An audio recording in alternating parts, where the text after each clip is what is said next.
Well, last week we launched a brand new series called House Plans, Building Our Future. And this is going to sort of build week to week to the first Sunday in March. We're going to actually host a Vision Sunday. And Vision Sunday is where we'll begin sharing more of what we're hearing and discerning from the Lord about what's next for our church body. And I'm just mentioning this. We'll dial into this even more next week. But one of the things that we're going to see as we explore, I should go ahead and mention, we're going to be in the first 3 chapters of Nehemiah this morning. So if you have a Bible or a Bible device where you want to follow along, the key passage will be on the screen. But we're going to see in this passage in Nehemiah a thread that we're sort of tugging on. And so in anticipation of Vision Sunday on February 1st, it's coming up a little sooner, I'm going to have a special message right after we conclude this series called Listening Towards Vision. And it's going to actually be an interactive session where we're going to collectively as a body pause and try to plug into what God is saying. And we're going to collectively, actively listen. And we're going to invite you, kicking off that Sunday, into a season of listening and prayer and maybe even fasting, because we are trying to co-discern together the fullness of what God has for us in this next season. Now, our leadership team, we kind of already have some vision anchors that we're going to be sharing, but we also are aiming towards ministry and strategy. And that's where you come in, because we do this together. Everybody has a place. Everybody has a part. And so I'm really excited. We're building the foundation now, but I wanted to give you a picture that that's where we're going. This is not just a fun metaphor because, as I shared last week, I'm a little bit of an architecture and interior design nerd. So, I like this imagery, but it is actually meaningful. We, with the Lord, are building something meaningful. It's the Lord's doing. And so, even though it's the Lord's doing, what we want to do is we want to be attentive to what He is saying. We want to plug into what He's doing, and we want to be intentional to cooperate, because I think that's the only way to do it. I don't want to build what I want and the Lord not be in it. We want to go where the Lord is going. All right. So today, specifically, we're going to talk about rebuilding. Right. Some of you know this already. My wife and I bought a house last year. Crazy enough, around the same time the church moved into this location, and 6 months before we had a baby. So it's been a very hectic and crazy year. But we've more recently launched some remodeling projects in the house. Very much DIY. I love our contractor friends, but my paycheck budget doesn't quite allow for that. So we're doing the work ourselves. And have anybody, you don't have to raise your hand, but have you ever remodeled while living in the mess? It's a whole different thing, right? It's a whole different thing. It adds a layer of logistics and mess, and it just generally it slows everything down. It messes everything up. And I felt like the Lord was saying that is a good picture of some of what we're experiencing as a church community, is that we are rebuilding after a major move and different things that have happened in the history of our body. We are rebuilding a shared life together. And this is my big picture idea for today, is that God rebuilds shared life through people who pray deeply, people who plan wisely, and people who persevere together, even when opposition comes. And that's a future message. We're not going to get that far today. Let me say that one more time. God rebuilds a shared life through people who pray deeply, plan wisely, and persevere together, even when opposition comes.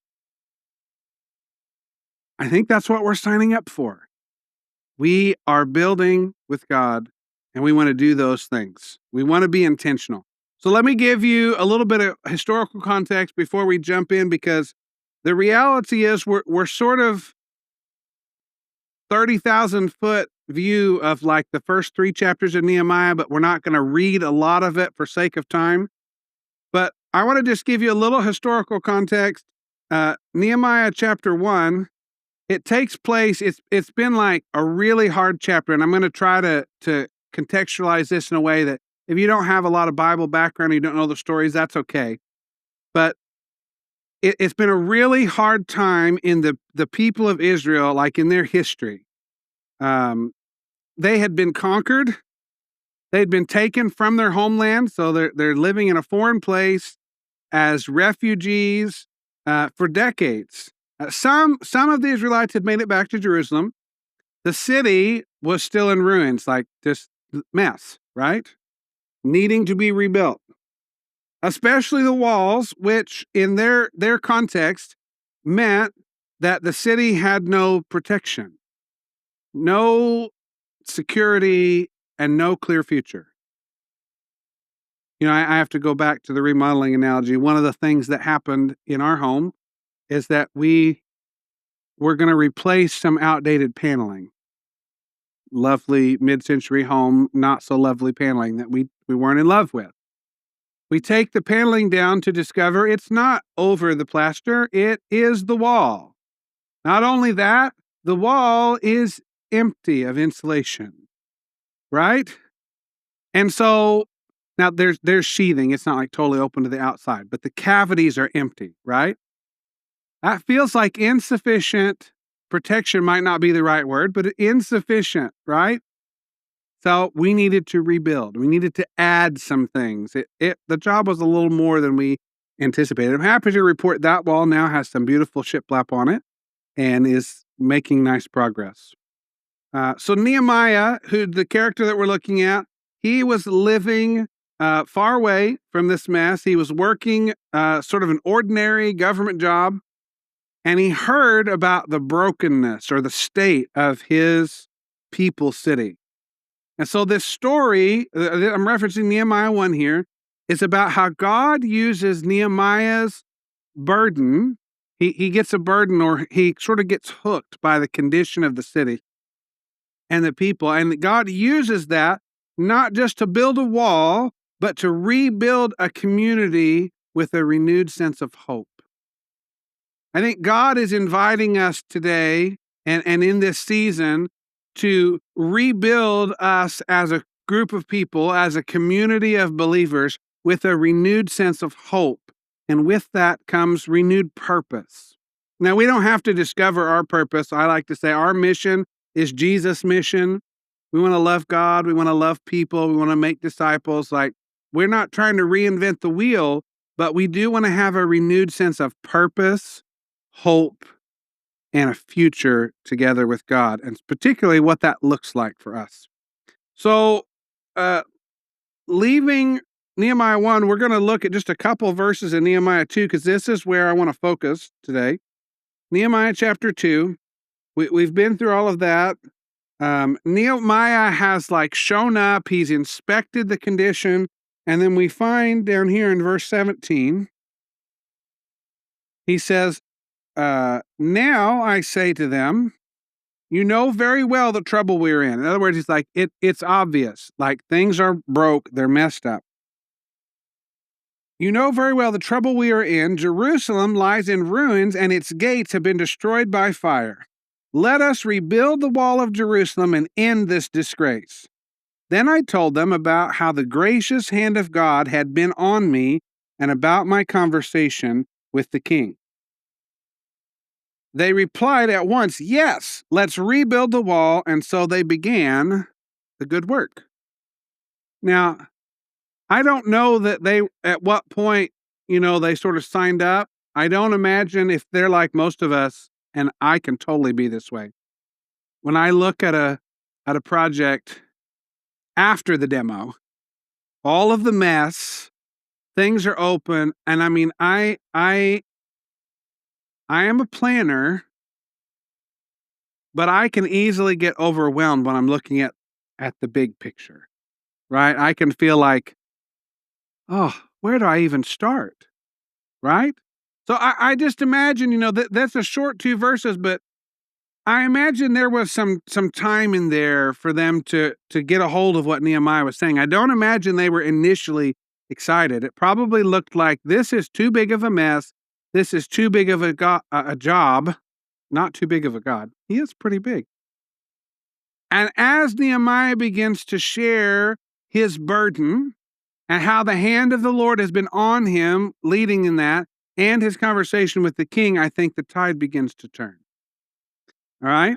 Now, I do want you to step back and highlight one more thing, because we've to use a Seinfeld reference, we've yada yadaed over a lot of good material, right? So if you go back and read through Nehemiah 1, one of the things you will find is that Nehemiah doesn't rush to action. He actually, if you read the story, he lets himself feel the brokenness. He allows himself to feel the feelings of grief and loss for what has been broken and what has been destroyed. But his prayer is not rooted in what's been lost. His prayer is rooted in God's character, in the story of the people of Israel, and the personal and communal responsibility to rebuild. That's where his prayer is anchored. And I want to propose to you this morning, before God rebuilds structures, he reshapes hearts. And Nehemiah allowed himself to be in a place of tenderness and openness where God could first shape his heart before he set him to task.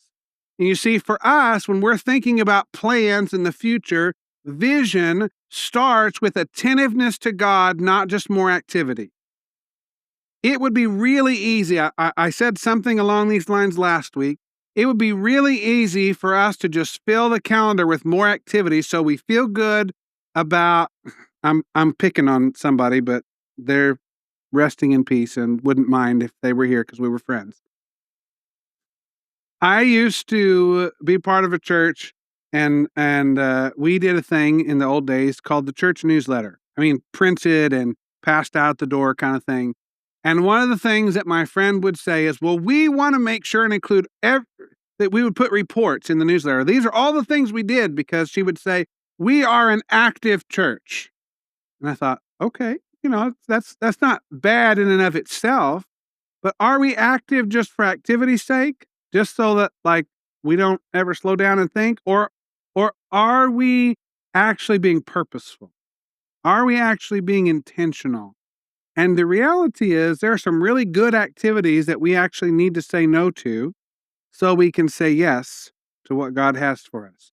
And if I could just add a little pastoral asterisk off to the side, I want to pastor you in such a way that the church calendar doesn't just wear you out, but it has purposeful spaces and events where you can encounter God and be filled up. I don't want to just keep you busy, but I want to keep us engaged with what God is doing.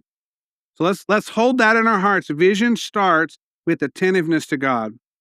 And this is the purpose behind the listening towards vision that we're going to do in a few weeks, is that, it would have been easy, maybe, for our leadership team to just say, hey, we're announcing some things and I hope you all get on board. But we're actually going to stop and be attentive to God and invite you into the process. All right? Okay, second thing that we want to pull from this story about Nehemiah. God uses ordinary faithfulness in strategic places. Now, if you get a hold of that, there's some freedom in that.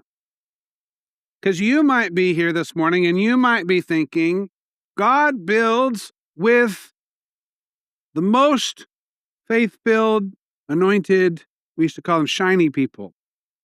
The spiritual superstar. That's who God builds with, right? Because we can look at ministries and churches all around the world that have massive size and influence, and we can just sort of get into the comparison trap and say, well, God can do something with that, but he can't with us. We're too small. We're too insignificant. And my encouragement to you this morning is God actually builds with ordinary faith. That means even the smallest amount, just being a faithful person, being attentive to God, giving your yes to Him and living your yes before Him, God can put you in a strategic place of influence that might not look like a worldwide stage, but if it's where God has strategically placed you, then you are part of the grand master plan, and that's exactly where you want to be. And with that heart posture, God can build great things. So I want to propose to you this morning, we all need to find our spot. Now, we talk about in our leadership meetings, in a smaller church, we often wear multiple hats. And so I'm not talking about a territorial spot. We like to say our leadership and volunteer roles are a little fluid. You might need to be in this spot for a season and move over here. But what I'm saying is your spot in the master plan of what God is doing. And that's the other thing about busyness. I don't want to recruit you just to put bodies in places where there's holes on a schedule. I want to help empower you to move into an area where you find life, where you actually go to bed dreaming about the strategy of how you can accomplish what the Lord has called you to, and you have a community around you that is not only praying for you, but empowering you to walk in that lane, regardless of whether that's the hole on the schedule, right? Because I'm convinced that God knows our needs and that He has everyone lined up for every spot if we'll just focus on loving people well, praying deeply, and empowering people to live out the calling on their lives. God will take care of everything else, and that includes holding people with an open hand.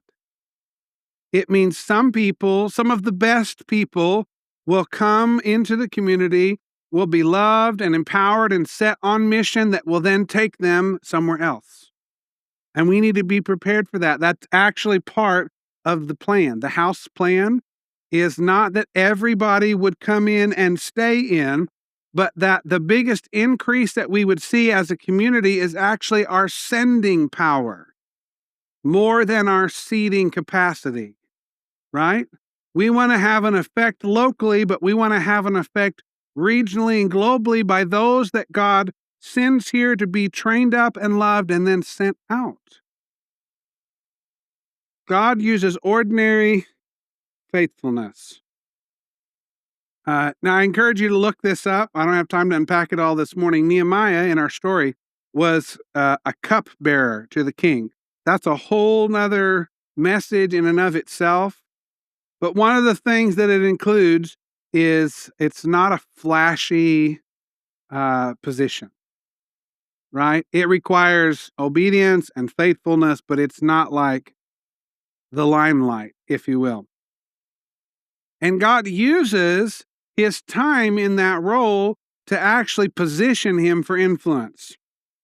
I listened to a prophetic speaker one time, and this one phrase always stuck with me, and it was totally authentic because I had seen him live his life this way. And he looked out across the room. There was about 1,000 people in this room. And he said, "Some of you here are called to serve the nations." And that was probably true. I'm sure it was true. But then he said, if you're called to serve the nations, you need to start by scrubbing the toilet. Right? Because some of us have a picture of where we think God wants to take us. And if we're honest, our heart gets hooked by notoriety and the influence. And the reality is you serve the nations by starting low.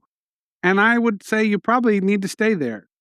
Like you probably should never rise to the point that you're not willing to clean the church toilet. Right? Because that's how you serve. Our King, Jesus, was a humble servant king, and that's the example that we're following. And so I believe there are people who are called to be sent to the nations. That's why we have partnerships with couples and families who are serving in places around the globe, like Guadalajara, like the Egleys in West Africa, and others, right? Because there are people that are sent, but it starts by scrubbing the toilet. All right? Furthermore, Nehemiah prays and plans before speaking to the king. He prays deeply and he plans intentionally. God often builds his house through people who are already living in faith where they're planted. I probably don't have time for the whole story, but if I could just be open and honest and vulnerable, in a different season in my life, uh, maybe I've mentioned this before, I struggled with striving for place in leadership, in ministry. And I got to tell you, friends, that is not like a happy place to be. Because that's not, when God places you, doesn't include striving and straining. But I was in a time and a season where if I'm honest, that's where I was at. I felt I deserved, which right there, right, red flag. I felt I deserved a place that I didn't have. And so therefore I was striving and straining to get into the place that I felt I deserved. And God closed the doors, like definitively. Not only did he close the door to that particular role, but within months after closing the door to that role, the church closed. And I just knew I had heard from the Lord that I had an assignment, that I am a person, if you know me, like rebuilding and restoration, like it is something that lives in my heart. And so I just knew I had vision, I had plans, and it wasn't what the Lord had. That's hard. And I'll be further honest, again, without telling the whole story. Coming out of that season, I never said it out loud, but I think at some degree in my spirit and in my soul, I kind of gave up, which actually was what allowed God to move. I came to a place where I said, I don't know. I don't know if I'm ever going to serve in that way. I don't know if I heard the vision correctly. I don't know what the Lord's going to do. And I honestly came to a place of accepting I'm just going to be faithful with where I'm at, which was producing online church for a church plant that I was not on staff of, right? Just as a volunteer, 15 hours a week from the laptop in my living room, making slides and producing online church for a young church that we had been attending for a couple months. And I can do that. It's like it's in my skill set. It wasn't necessarily real life-giving. Actually, at times it was hard because I felt like I was carrying a lot. But in that place of open surrender and acceptance, God formed me. He did things in my heart that shaped me and prepared me for when he did call, for when he did say, now I'm moving you into a new spot, which is when Brittany and I moved to Peoria in 2021 to become the pastors of this community. And that's its whole own story. If you know the story, you know it's beautiful. Maybe I'll share that again some other time. I got one more thing I want to share here before we wrap up for this morning. But let's hold prayer and planning together.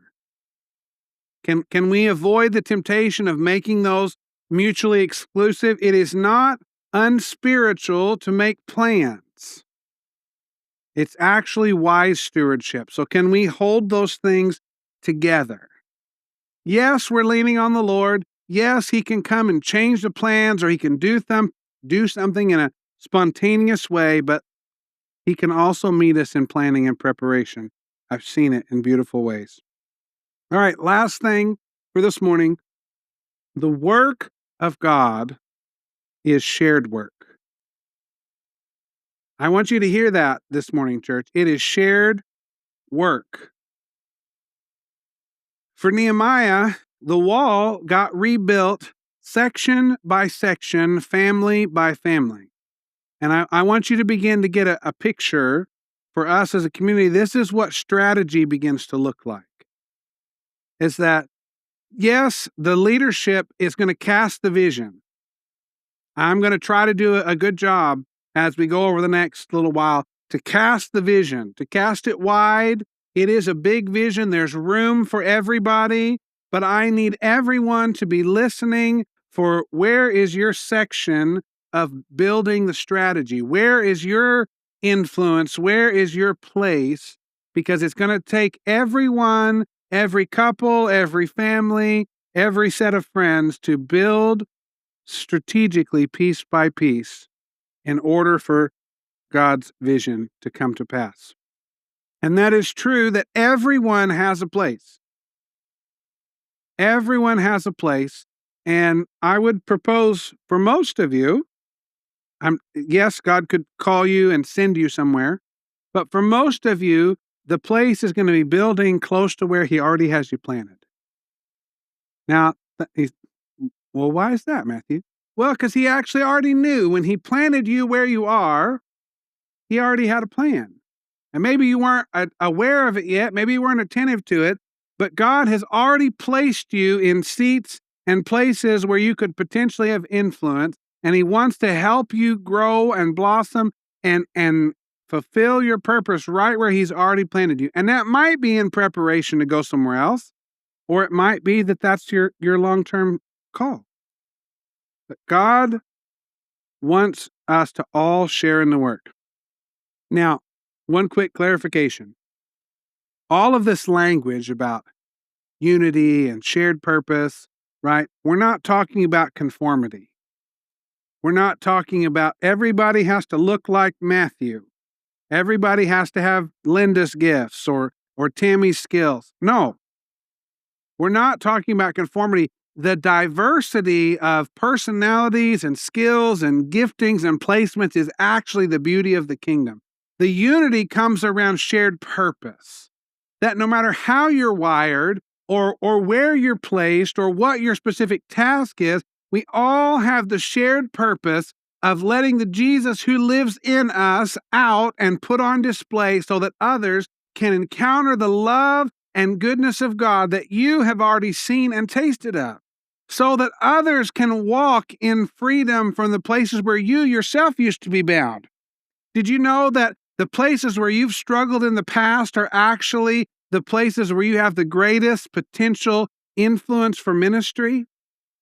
Because you have seen being there and being walked out. You have walked into freedom, and there are other people that God is going to put in your path that are in those same places of bondage and captivity, and they're just waiting for a you to come and show them what freedom looks like. Okay. There's about 2 more messages I could preach here, but I'm going to wrap up.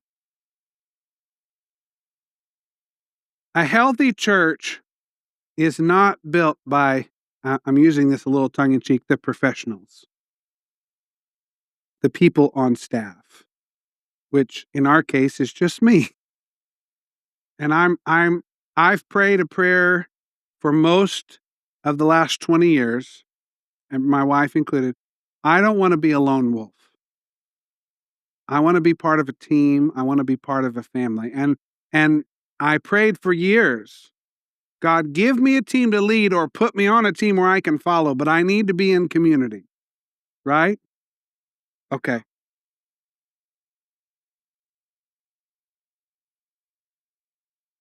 There we go.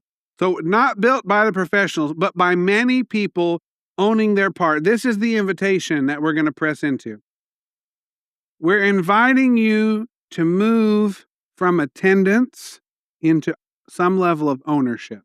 I don't mean like, now this is my church, right? I'm not talking about possessive ownership of the church, but ownership of the shared mission, ownership of moving towards the vision that God has for us. Now, this is not a pressure thing, because we're all at different places in our journey, and we have many that are just coming and watching and seeing, and that's cool. I'm totally fine with that.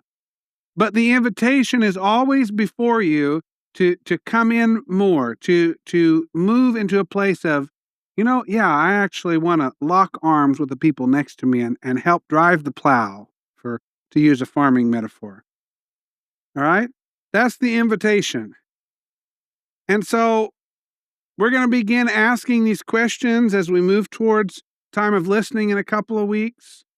But I'm inviting you now to begin praying in this way, to begin listening for where you're hearing things, and then share what you're hearing. Come and get ministry prayer, and we'll help discern together, right? Because sometimes you might be like, well, Matthew, maybe this, but I don't know. We'll pray into it together. We'll ask God to make it clear. But I simply want to say the plan for this house has all different sizes and shapes of rooms and spaces.